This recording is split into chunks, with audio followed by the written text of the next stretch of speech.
What's going on, everybody? It's your boy Golden and welcome back to another video. Today I'm gonna be going over some bad habits for you to stop in Tekken in order to improve or to get better at this game. Now I just want to have a disclaimer here, and a lot of these bad habits that I'm gonna mention here, I do them myself, so it is pretty hard, easier said than done to fix these bad habits. But I'm gonna point out like a couple of bad habits that I see a lot of myself doing, and I see a lot of players in which I watch replays doing, and I just want to give you my insight on bad habits to stop in Tekken so you can improve better. Now we're gonna be starting off with number one is doing strings that are unsafe and abusing them. Now a lot of players like to mash strings that are very unsafe to try to sometimes fish for a launcher. Now sometimes doing a string that's unsafe is really bad for you and costs you matches. I can't tell you how many times where I tried to launch somebody or do an unsafe string, like for Reina, my down forward 1-2. Now that string is minus 14 on block, and it has cost me a lot of matches in which players with the 14 frame punish can literally launch me with that and get a round ending combo to finish me off just like that. But of course you want to stop doing those strings. Of course, when you are low on health a lot, just try to poke around, just try to do a one jab, two jab, stuff like that. During my gameplays that I'm going to show you here, I do like poke a little bit, play neutral a little bit, test them out. That's what you want to do, is test your opponent and figure out what he's going to do and reacts to your moves. So there you go. Stop doing those strings that are unsafe, abusing them. Don't abuse all of them. Sometimes it's good to do it for a punisher, but try not to abuse them all the time. Now number two is mashing after getting hit. Now do not be afraid that your character is going to get hit.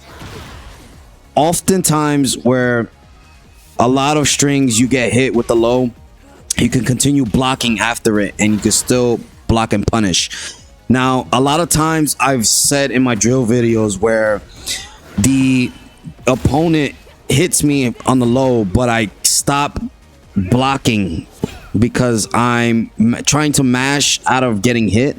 You don't want to do that. Just take the hit and continue blocking. You never know that the string is not hit confirmable, and the string you can actually block it and then you can actually punish it, which is pretty crazy. You can see this a lot during your replays, and you can see it a lot when I made my drill videos. So just bear that in mind, that try not to mash after getting hit. Sometimes you'll throw a move out that is very plus for you and beneficial for you, especially your while running moves. Now with that being said, you're plus on a lot of your while running moves, so just take advantage. Use your while running move and then do your mid check or your mid poke, your poke, whatever is plus, and you can actually do a move that have advantage. Now if your opponent is plus on something or you're negative on it, try not to push buttons because you will get counter hit, as I do get counter hit a lot, and I do complain about getting counter hit a lot all the time. So like I said, you're not taking your plus frames. You abuse the shit when you get a frame advantage, and try your poking, and you're actually sometimes you can actually go for a launcher, and sometimes the opponent will push buttons because they don't know that they're minus, and you can get a counter hit launcher off of them. Now a lot of times it's kind of risky taking your plus frames because a lot of players could sidestep.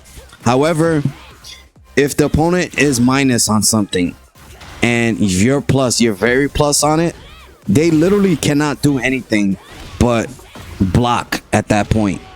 So what you want to do is always take advantage of your plus frames. Find out on your replays, figure out what your plus frames are during your matches, and you can see when you could have actually poked better or actually went for a launcher from when you were plus than when you were minus and start pushing buttons. That goes into my point number 4, which is a lack of patience or trying to force a W. Now, a lot of times this goes hand in hand with doing strings that are unsafe and abusing them, or the second point of mashing after getting hit.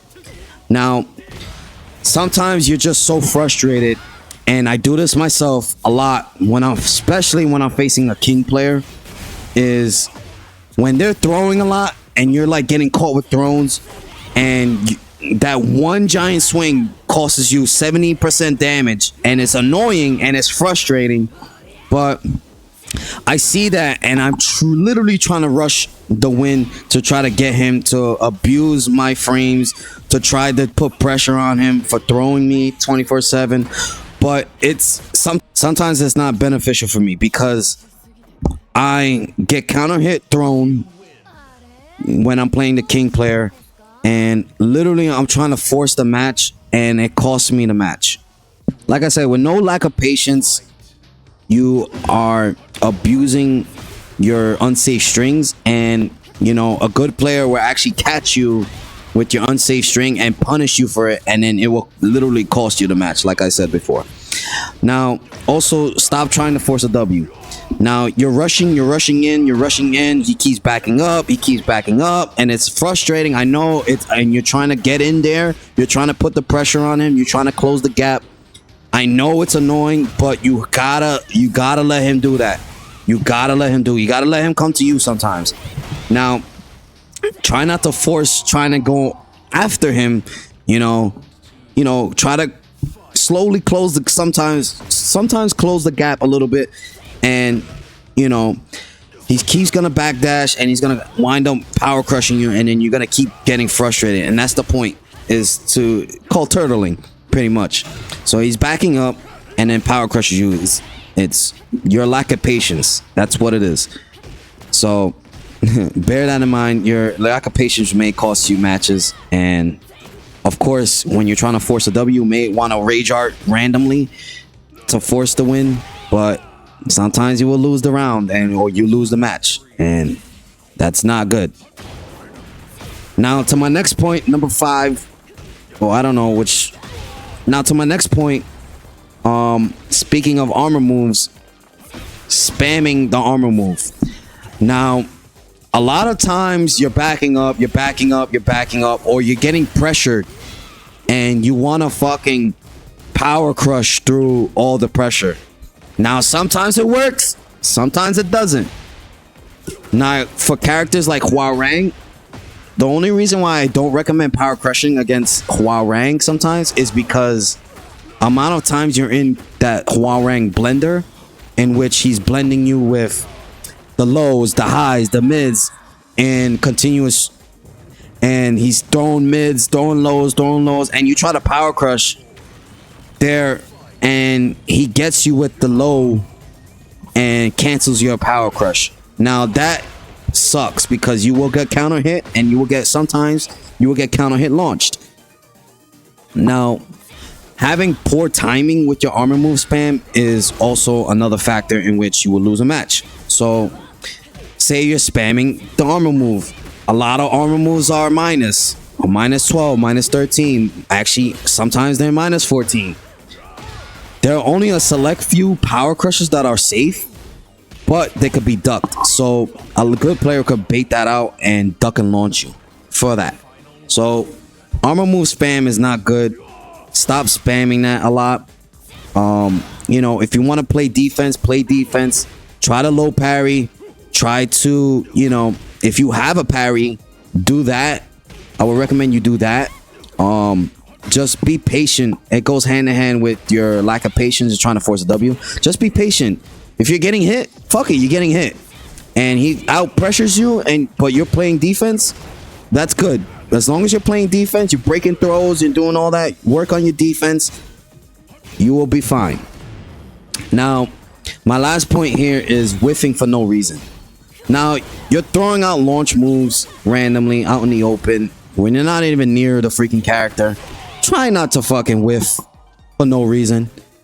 don't whiff out in the open. I do this a lot sometimes with the electrics, but that's the only reason is to keep a person out from coming in.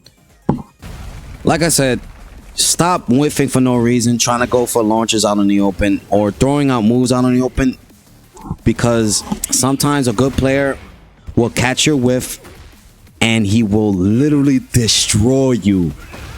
Literally destroy you whiffing for no reason, because you're throwing moves out in the open. Imagine you're power crushing out in the open. He's gonna launch you. He's gonna launch you. A good player is gonna launch you, especially if you're playing against a Kazuya or a Reina or a Jin. They will launch you with the electrics, dude. I'm telling you, man. I'm telling you, it's happened so many times when I whiffed moves. I've actually misinputted moves, and it cost me whiffing for no reason, and it's cost me major L's in a lot of my matches. But you know, with time, practice, of course, always watch your replays. Always figure out what moves you could have done better in your replays. I stress this out. And also, the last point here is not learning your matchups. Please learn your matchups, man. I don't care how little you look at some strings. Look at some of the strings that certain characters do that are unsafe. There's a punishment training mode in practice mode. I suggest you use it to figure out what character does and where you can recognize which character does what move and does what that.